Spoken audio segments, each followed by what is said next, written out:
Hi everybody, it's Mike Sanderson with Auto Service Experts. We've been seeing a lot of cars come in lately, either low on oil or no oil on the dipstick at all. And upon further inspection, we don't find any external leaks. It's becoming more common now that engines are starting to burn oil, and the leading cause of an engine to burn oil is excessive carbon buildup inside of the engine. It causes the oil control ring on the piston to get stuck to where it's not wiping the oil off the cylinder wall like it's designed to do.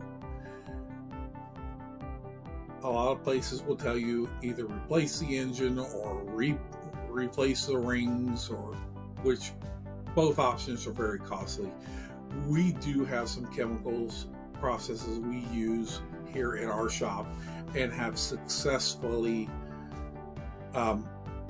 managed to slow the oil burn down, if not completely stop it, by cleaning out the carbon out of the engine. And it's a lot cheaper than replacing an engine or tearing an engine apart and putting new rings in.